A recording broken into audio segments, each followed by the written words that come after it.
everyone, I hope you're doing well and I hope that you are enjoying your summer. We've had beautiful weather in our city.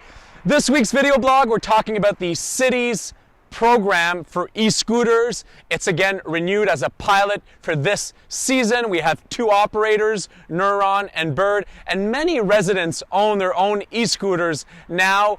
Take a look at their technology improvement and let's have a conversation. This remains a city pilot project. There's been major structural challenges. Yes, the technology is interesting. Yes, if we can get users to not have a car, to leave their car at home and travel to and from the LRT or to and from work or to and from a restaurant using the e-scooter, it's positive, but some of the structural issues remain. Where the units are left when the ride is completed, not blocking sidewalks is so important, and the accountability around that, and also how the operators use the unit, not riding on sidewalks, following the rules of the road, and ensuring proper enforcement by Ottawa Police Services.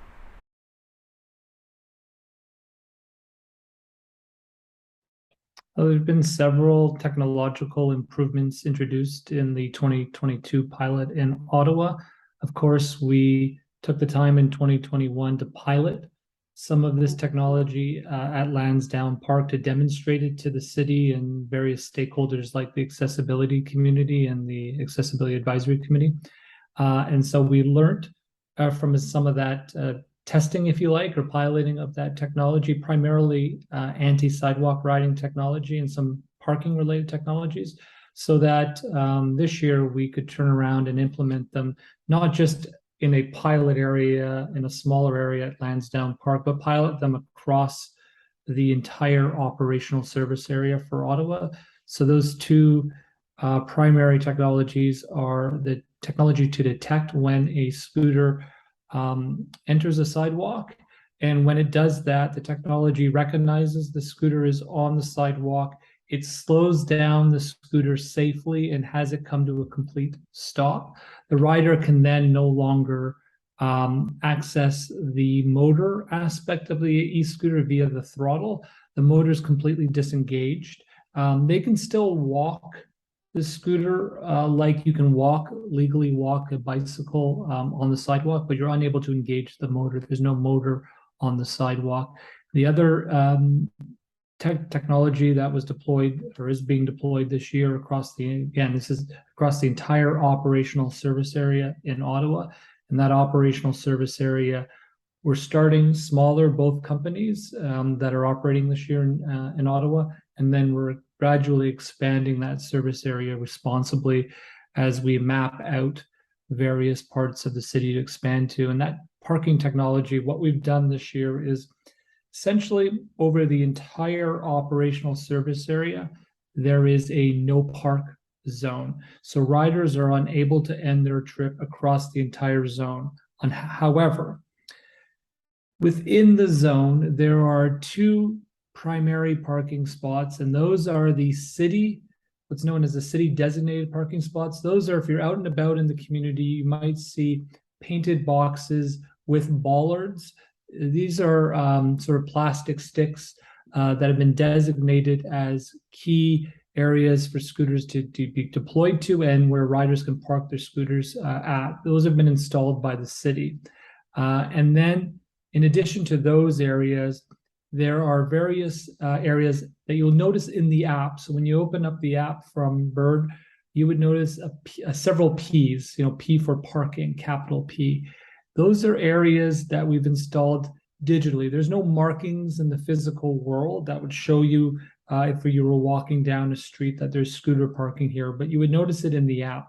You can only end your trip at either the city corrals or the spots that exist virtually in the app. If you try to end your ride somewhere that isn't one of those two places, the app will notify you that you're unable to end your trip in this area and will redirect you to the nearest permitted parking area. So those are the two key technologies that have been deployed this year that were piloted last year in Ottawa at various parts of the city, and now are in operation across the entire operating service area.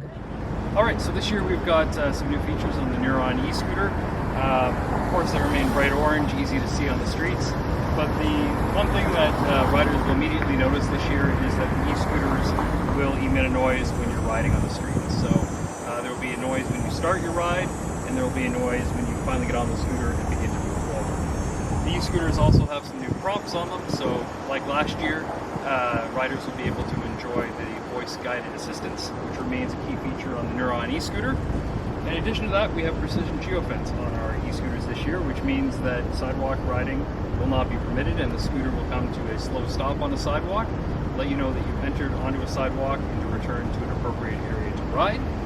In addition to that, there's also restricted parking, which means that you need to end your ride in an area where there is a designated parking spot. So if you do that, you match your e-scooter to the spot that you can see in your app, and then you'll be able to end your ride.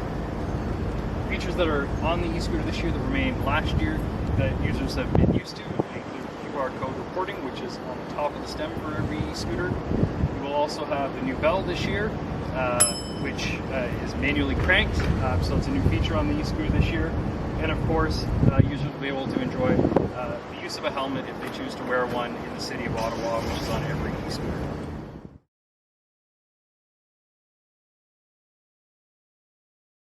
Great question. There's a few things I'll highlight. So first thing right off the bat is one of the key accountability measures is financial.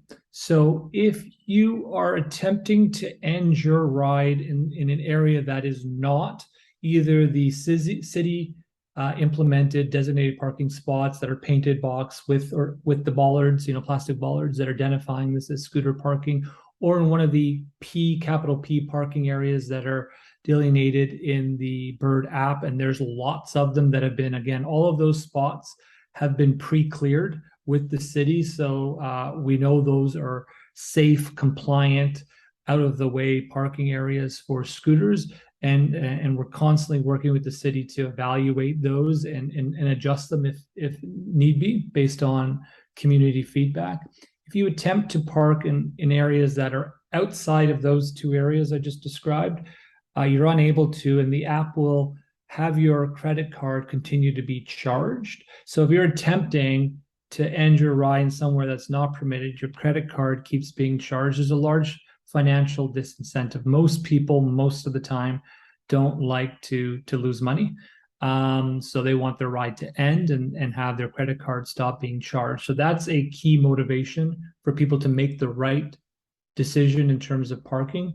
Other ways we hold them accountable is, you've noticed, like last year, in fact, Bird Canada piloted this technology, if you like, in Ottawa in 2020. We subsequently rolled it out across Canada, but Ottawa was the first city. So it's been in Ottawa since 2020. And that is what we call, it's not a license plate, but we call it, in quotes, a license plate. It's a unique identifier number on the neck, on both sides of the neck of the e-scooter. And that unique identifier allows us to hold riders accountable. Riders are no longer anonymous. You may not know it's Chris, me, riding that e-scooter, but you will know it's XY1 making the number up. Scooter number, riding that scooter at the intersection of Elgin and wherever it might be in Ottawa. And with that information on our back end, we can identify that rider and hold them accountable. For riders that are infringing the rules, we will reach out to them via email with a reminder, like an educational reminder about, hey, why, for example, double riding is not permitted, two people riding on an e-scooter, why that's dangerous. If the behavior is repeated, we have the option to fine them through the app, or and we do this. We did it routinely last year as well, and we continue to do it this year, is ban riders for particularly egregious behavior that is in contravention of the rules. Of course, that is separate activity from the ongoing bylaw work that the city conducts itself in terms of enforcing its bylaws. The other thing I would add is there is again this year, as there has been in years past, a Safe Street Patrol. That is a Bird Canada team. They're identified. You'll see them with T-shirts that say Bird Canada, maybe a hat as well, Bird Canada. They're out patrolling key areas of our operating zone daily. So they will flag riders down for doing things that are inappropriate. So perhaps they're going down a street the opposite direction that they're not permitted, or they're double riding, or whatever the case might be. We'll bring it to their attention. Most riders will stop when we flag them down. We'll have a conversation with them. If it's not particularly egregious, we'll educate, but we have the option, of course, because we take note of the number, the unique identifier or license plate on the neck of the scooter when we interact with riders, or when our Safe Street Patrol interacts with riders. And we can hold them accountable via that mechanism through fining or banning of the rider. And when we ban a rider, we ban their smartphone device. So that means they simply can't sign up with another email address. They'd have to actually get a completely new phone, and that's a pretty high barrier. So it's a pretty effective way of dealing with folks, because they know, and we know, how popular the shared e-scooter program is in Ottawa. And folks, particularly folks that don't want to lose access to being able to make that choice for a trip to hop on a shared scooter, they're going to, particularly if they hear a friend or colleague was penalized or banned, they're going to think twice about doing the same thing. So those mechanisms I just described are just some of the key ways we hold riders accountable for proper parking and riding behavior in the city of Ottawa. Is pleased this year to launch our Scoot Safe Academy here in the city of Ottawa. There are modules for riders to complete in education who are on the app. Riders will notice when they do log into the app, every time after their initial initiation into the Neuron riding program, that they'll be reminded of the rules, primarily being no sidewalk riding, which is clearly put on every e-scooter. The scooter will also tell you not to do certain things as well. And in addition to that, if you are in contravention of the rules, you will receive a friendly email from us reminding you of the rules in Ottawa. And then if you continue to persist to breach the rules and your agreement, you would potentially not be allowed on the app anymore. The e-scooter program has so much potential. In a few years in Ottawa, more than 75% of residents will live less than 5 kilometers away from LRT stations. If you're able to not have a car or to leave your car at home and use an e-scooter, it's positive. But the technology can't impede proper access to and safe access to sidewalk and create chaos on our roads in Ottawa.